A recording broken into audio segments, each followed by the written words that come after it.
Welcome back, ladies and gentlemen, to FSL PUBG Mobile Open 2, where we've just finished game number 1. And this is Jenny. Like we predicted, Bellatron is at the tip top of the table. So, Yep, as we predicted, also with a huge amount of kill points, they managed to get number one. But I think probably the result scoreboard will come in later. So we're just gonna tell you guys who are the top four for now because that is what matters, right? So yep. with 34 points, it's actually Beltron Ace, and then at number two is Zep Lycans from Philippines. At number three is the Infinity Ladies from Thailand. And at number four is Selalu Senora with 10 points from Singapore. So we have a different racial harmony that is happening in the top four currently. But that's not the last top four. We still got two more maps to go. It can change. So it's not the end for the rest of the other teams to catch up. But definitely we got to catch up with Beltron because they have 34 points already. And then the next score below that is 17. So they at least have the difference at least about 10 to catch up, and you need to get at least 10 kills to catch up, or you get the placement points. So it is doable, but in Sanhok it will be much more challenging because yes, the map is smaller, the rotation, and usually in Sanhok we get hard shifts, and yeah, that will be very tricky for some teams to at least farm on their kills. And what the viewers might not know as well is that Bellatron Ace, they finished round number 1 with 19 kills.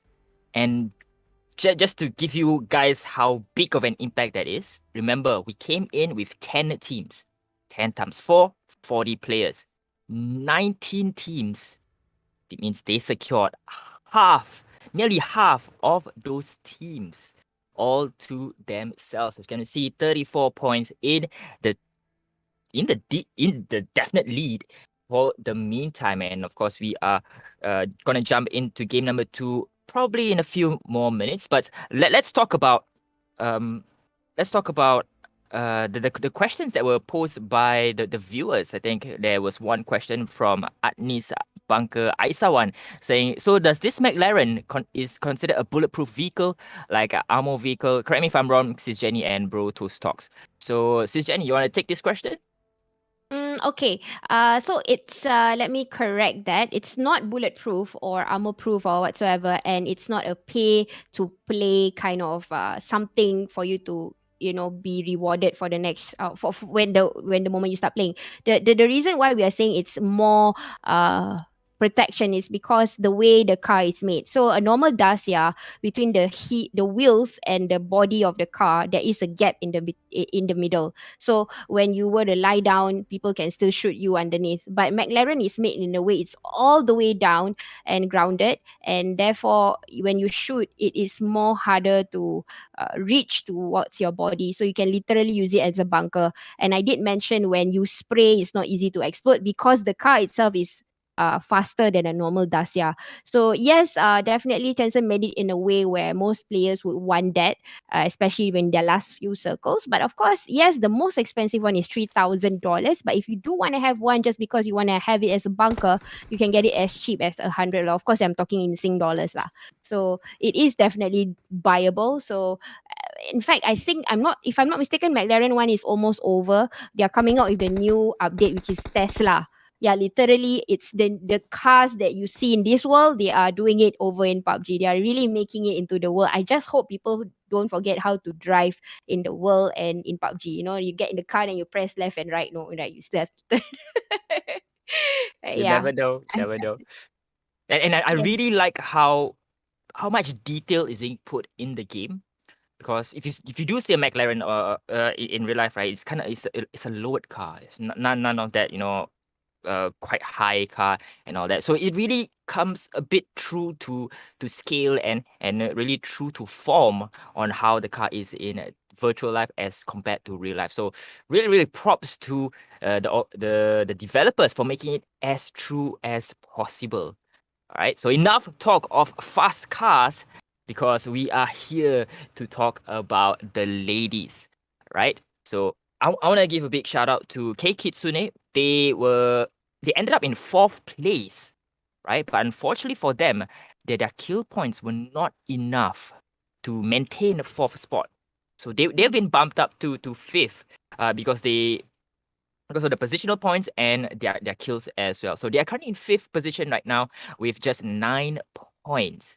Right, as you mentioned, top four is Bellatron Ace, Zeb Mm. Lycans, the Infinity, as well as Shalalu Senora. So Kitsune, you do see that they are just 1 point away from the top four. So Shalalu, they have to work a bit harder to make sure that they don't drop below the that fourth slot and put them out of contention. But of course, we are just getting started as we jump straight into Sanhok. This is game number 2. Right, game number 2 over the tree peninsula of Sanhok. It's flying towards the west side, and I would say it's going towards the north. All these teams will definitely have a bit of difficulties in order to get themselves into their drop spots, and definitely BTR, none other, they would head on towards boot camp. But do we see a fight here? I don't know, but it seems like K Kitsune is heading towards. Oh, no, they're heading towards probably Painan.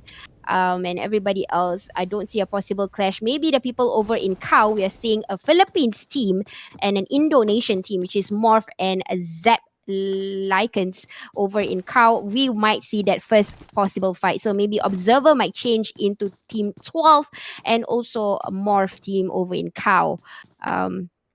Yeah, we will change that very soon because we will see a quick death. In fact, there you go. They are super close to one another. In fact, they don't even want to give each other the understanding to not push. They really want to push. We can't see how the way these teams drop, and they are not in mutual agreement at all. Because usually teams that will have mutual agreement during the looting stage, they will drop quite far away, even though they are in the same compound. We can understand their body language if the moment they drop with the parachute on where or which areas they are doing. But we are looking, probably Morph do not want to contest. That's the reason why they are choosing over onto towards the shore side, the shoreline. And we can see Zap Lycans here, who are super feisty. They are not afraid to have to contest. They are taking towards the center. You can see how they are showing off that they want to fight this.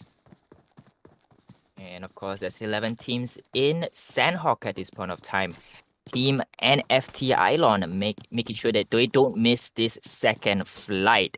But unfortunately, OG Knicks from the Philippines, they will not be following up on to this tournament. So very unfortunate. They'll not be participating in this tournament any longer. But we do have 11 teams. All of the teams have a full squad ready to go. Gig Fam, they managed to get one extra player in there, and they came in. I think I'm not quite sure how far they came in. Gig Fam, they came in fifth with just 3 players. Can they go up in the ranks here as Morph Ayani right below Zap? And Zap, if she can pop up twice, she can get 2 kills straight off the bat. Here goes for the spray. Does not manage to get the hit.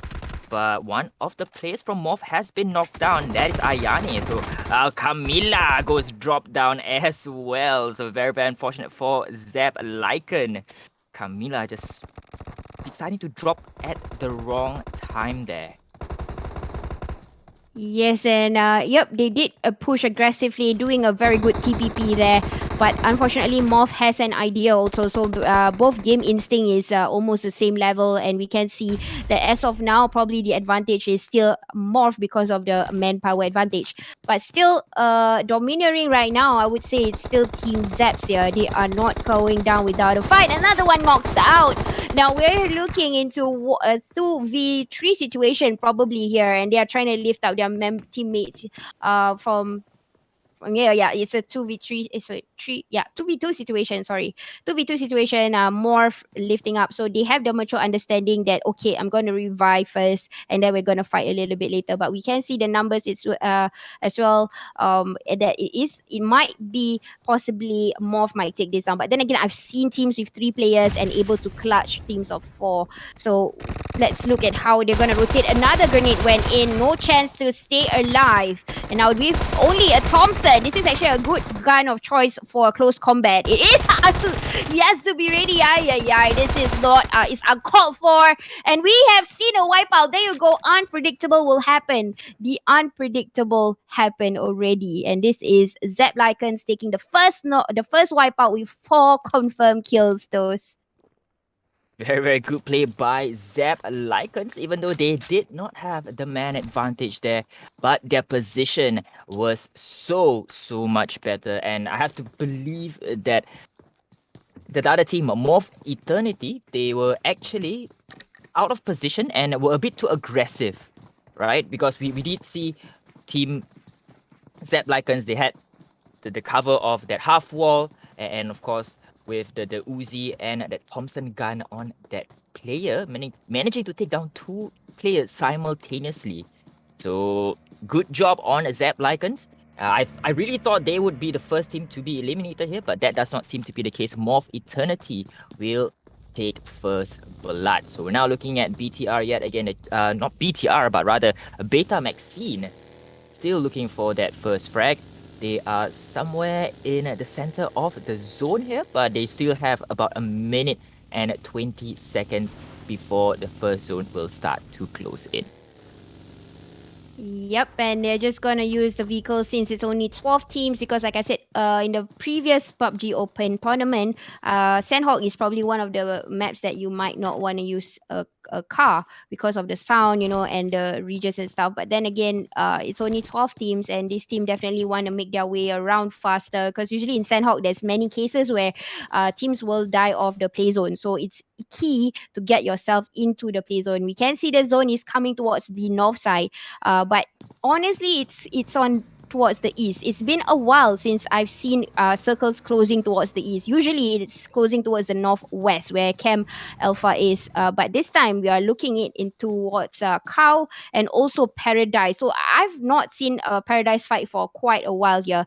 But I think we are looking into Team 6, and that is NFT. Probably doing a third party. Maybe they have a game is doing that instinct, knowing there is another team over on the other side, which is Team 10, about at least about 80 meters apart. But because of the regions, they are not able to see one another. That's the thing about Sanhok. This is a tricky part here. When if you were to compare it, if you were to play in Erangel, this you would definitely see the players already. But because of the elevation of the places here, because of the regions, because of the hillside, you are not able to see. And the grasses are pretty high here, so they can use it for a good cover. And right now we are seeing snakes on the ground. Beware, Team 6. Also to point out, Team NFT, they have two RRQ players as well. So it's going to be very interesting to see how both of those teams will coexist in one single team. But at this point of time, the zone has yet to start moving in.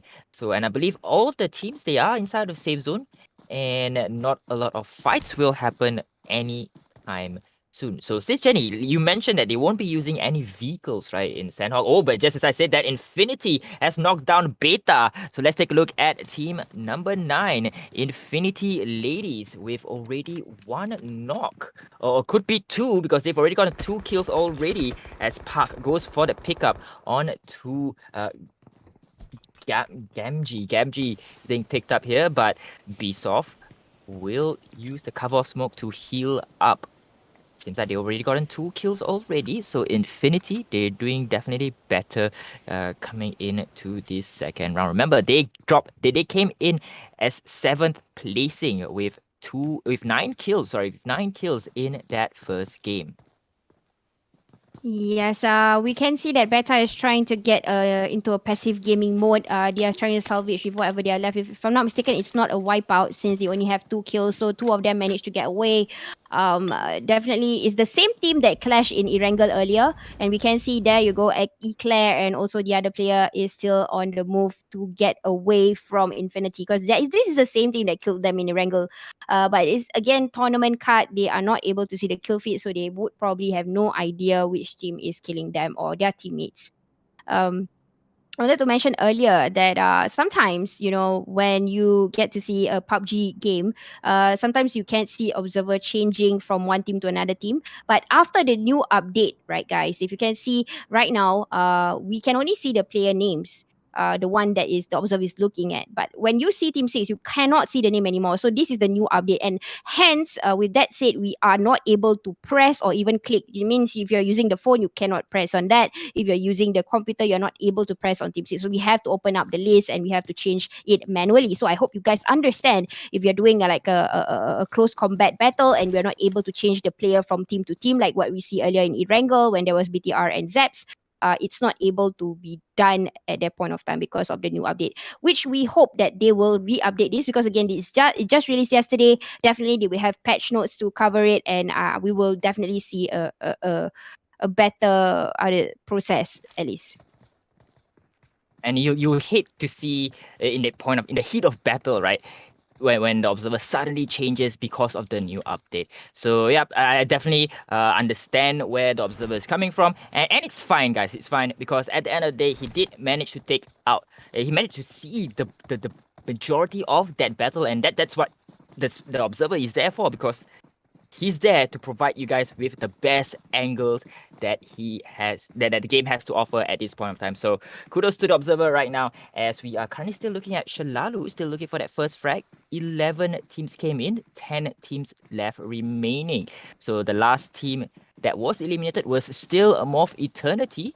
So again, not a lot of gunfights happening as we jump into Zap Lycans. They were the team that eliminated Morph Eternity. For those of you who just jumped in, welcome to the stream. This is Toast Talks, as well as Sis Jenny bringing you the action for PUBG Mobile Open 2.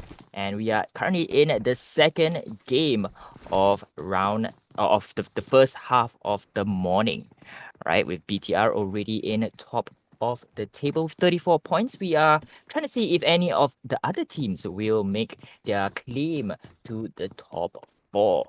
So double airdrop being dropped north of Shalalu. So will Zap Lycans contest with Shalalu for this airdrop?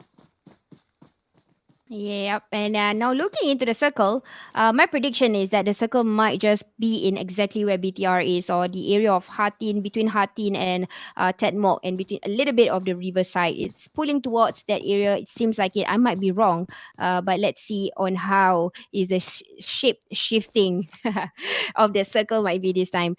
I wanted to mention earlier that Shalalu over the hills, right? They actually have an information already that they saw Team 12 over in Cow. So they have the information, and they did not contest. That's probably one of the tactical things that teams might do. They're keeping that and saving that for the next round onwards, or next circle. Yes, they are currently in the open, but they know for a fact that around them there's only one team to focus on, which is actually Team Zaps that is over in Cow. So that's the only focal attention that they are going to give to, because the other sides, they are pretty much empty. And true enough, the scouter did a good job, because the only focal area that they need to be wary of is actually Team 12, which is in Cow, and around them there's nobody. So yep, kudos to that. They can't stay there for a while, but at the same time, they gotta start moving in case the zones start to hard shift and they have to run their way all the way in. And we can see that they did not have any vehicles as compared to Team 11 right now, which is the YOLO having the motorcycle or motorbike happily and quite fast. I would say this is, if I'm in Sanhok, I would not choose a pickup truck over anything else except for a buggy and a motorcycle because of the speed. Any other vehicles is just super slow, and the moment you start to spray, it explodes very fast, including the boats over in PUBG itself. So whether you are flying buggy, whether you are in Erangel or you are in all the other maps, if you're using the boat, it is a good escape route. But also the moment you spray, it's a very fast explosive. It can explode very fast. The moment you get into the boat.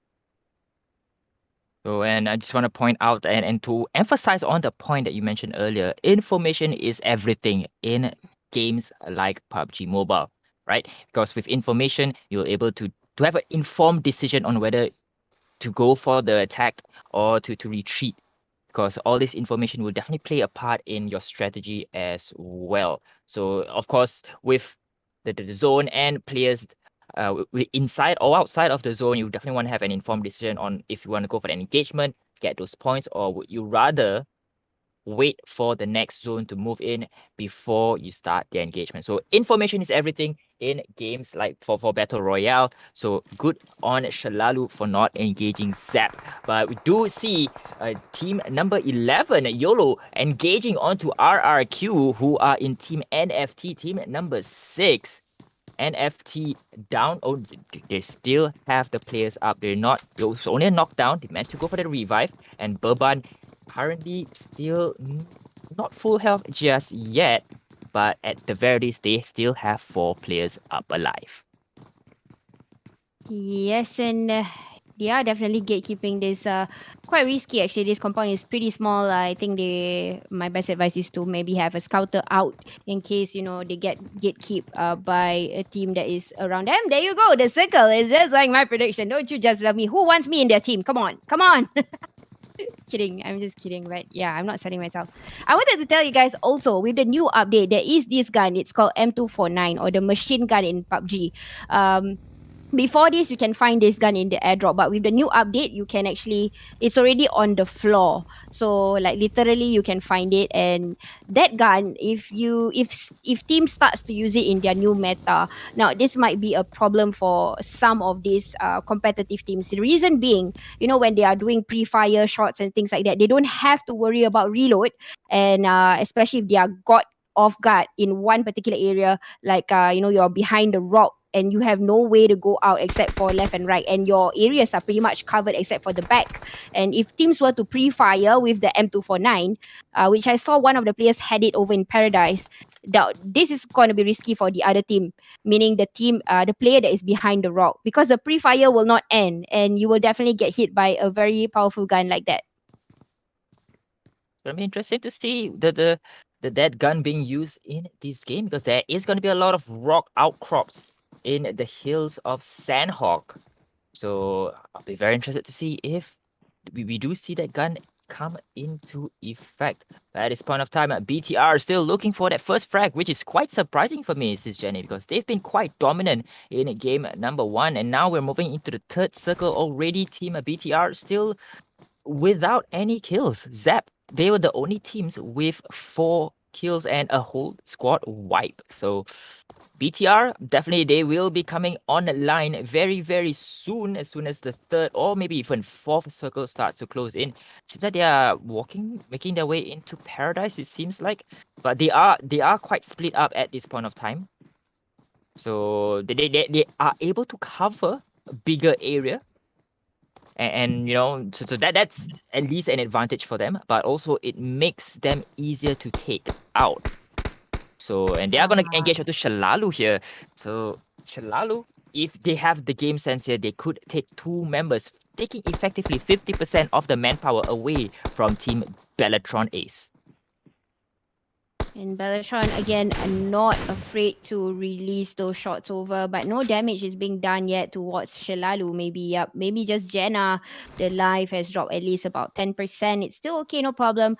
They are using the same area, the hillside, the open area. This is something tactical about Shalalu that I want to tell you guys about. They are long range and mid range players, that to what I know in the mixed team.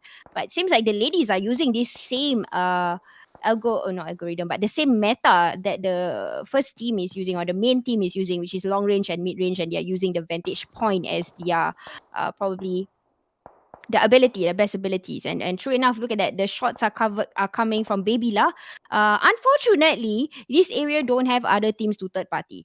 If there was probably more teams, then these shots would definitely call all these teams to come in. Probably Infinity, if they were to get themselves nearer to BTR, they would come in, and BTR might be in problem. So again, BTR very good on them again by knowing exactly when to pre-fire. They know the area is pretty much open. There you go. The circle is exactly where I said. Come on, I want to play competitive.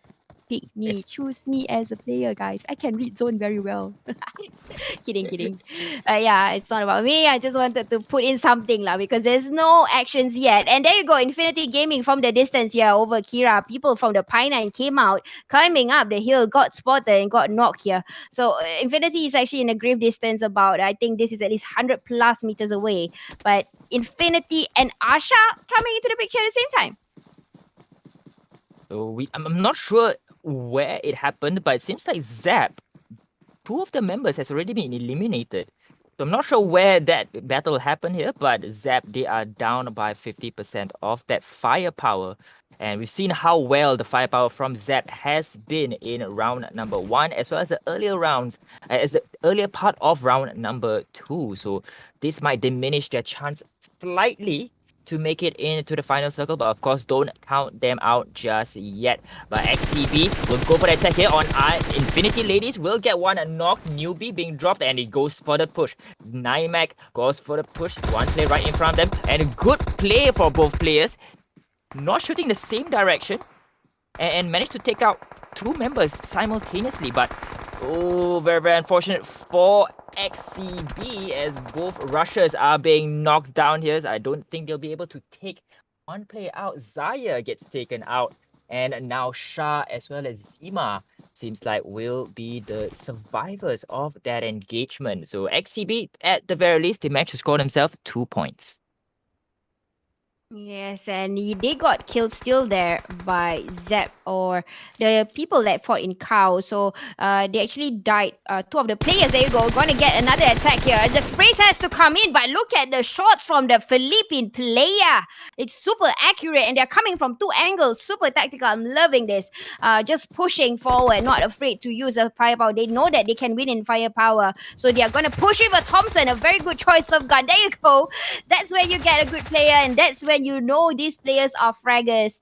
And with that said, the choice of gun and the way she hit definitely is going to overpower XCB. So Zep's coming back up after the fight in Cow, losing 2 ladies.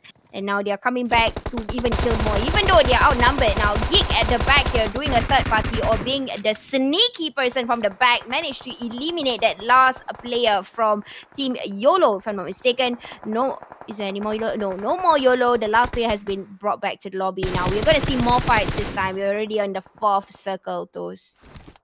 BTR, they've already found their arch nemesis here, taking out one more player from the team, Zap Lycans.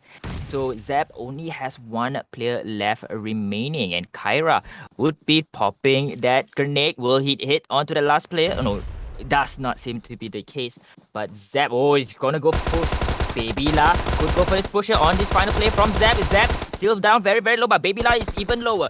Right behind off this outcrop. She goes for the push and gets that final kill onto Tokyo. Zap Lycans, with only 7 kills, has been taken out in 8th position.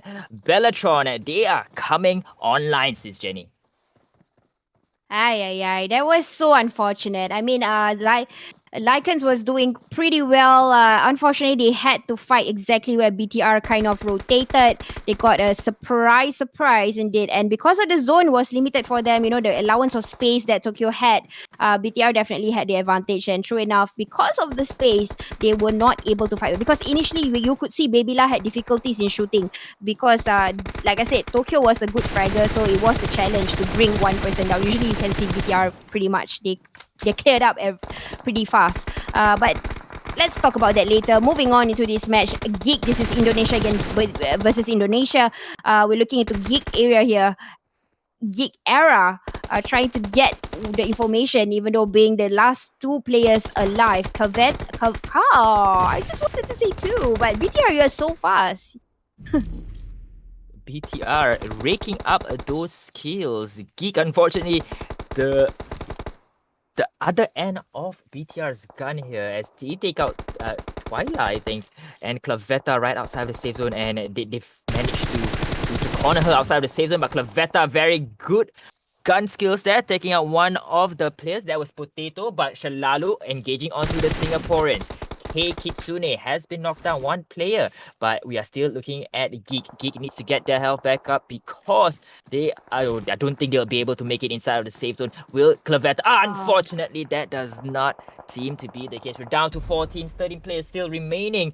Kei Kitsune as well as Shalalu, part of that top 4 teams at this moment. And like I mentioned, Sis Jenny, Kei Kitsune, they need to rank higher than Shalalu if they want to get a chance at that top 4. And it seems like Shalalu will try their very best to keep their Singaporean sisters out. And of course, K Kitsune still only has two players remaining. I'm not sure how much Shalalu has. Team number 9 does have three. Infinity Ladies from Thailand will take out Mika from K Kitsune. So it's just Syra left remaining. If they are able to take out this last player, can Kyra go all the way into the top 3? Top 4 at this point of time, 12 players still remaining. And he's right outside the zone. The smoke is still there to provide some much needed cover as Syra, the only sole survivor for K Kitsune. And it's going to be hard to go up against four members from Infinity Ladies. Kyra will try to make it out alive, but unfortunately gets taken out. Top 3 teams left remaining: Bellatron, Shalalu, and the Infinity Ladies. Yes, guys, and I want to say earlier, Shalalu got the zone. Shalalu bought the zone, and now BTR is trying to steal the zone away from them. Coming down from the Heedy side, they got themselves one knockout already. Potato. Now, this is where we're gonna see the Shalalu ladies going to show off their skills. Are they gonna be able to take over BTR? This might just be a game changer because why? They got the circle. That was a celebratory move, probably with the pen whacking. They probably can't see the name. Because sometimes when in tournament card, yes, you can see team player one, and randomly they will show the name, and you will know that BTR is still alive. So they kind of feel happy, and true enough, Infinity did them a favor, eliminating BTR out of the picture. Now we're seeing two different possible winner chicken dinner here, but Infinity seeing grenade. Another one is on the hall crosshair. Don't pick too long, ladies. Don't pick too long. The zone is still on you. Let them come, and then we'll fight. But Infinity still 4 men alive. And then now we are seeing something is happening here with Shalalu. They might not just win this fight. They are coming aggressive. They are coming fast. And they have M249. The pre-fire, like I said, it is happening fast. Winner, chicken dinner. Infinity with the M249 in play. Well done, Meta. Brought home yummy, delicious meal. 14 kills from the Infinity Ladies from Thailand in first place with that winner chicken dinner. But Shalalu coming in second with 5 kills. BTR, Bellatron is coming in third with 6 kills. K Kitsune in fourth with no kills. Geek in fifth with 2. Beta Maxine's in sixth with no kills as well. Team NFT Ilon in seventh. 8 is Team Zeb Lycans with 7 kills. I think this definitely has been the most kills they've gotten so far. NFT in 9th. 10th is XCB. And last but not least, Moth Eternity in last place. There you How have was it. the game, Number Toast? 2. There was game number 2. And that was very interesting because I want to point out, right, in that last zone, Team Shalalu, they were split up, right? 2 players on the left, 2 players on the right. Team Infinity Ladies, they managed to get 2 players knocked on the left side, on the right side. So they were not able, Team Shalalu were not able to go over to go for that revive. So good on the Infinity Ladies for actually moving towards the left, knowing that they've already gotten 2 players knocked down. They just need to focus on two other players to get the win, and that's what they did. They deservedly managed to get the win in game number 2. Yep, it was beautifully done, executed. Just studying the circle, being in at the right time, you can make a difference. So circle is very, very important. But then again, it was hard to farm kills. If you can see the difference in the scores there, only the teams that get to farm kills is when it comes to the very last 3 teams. The rest of them, they didn't even get certain kills because it's just hard to do in Sanhok with such elements, and plus like I said earlier. So, anyways, we're going to go for a quick break and we'll show you the live results after that. And you guys stay tuned because we're going for the last match for Group A1.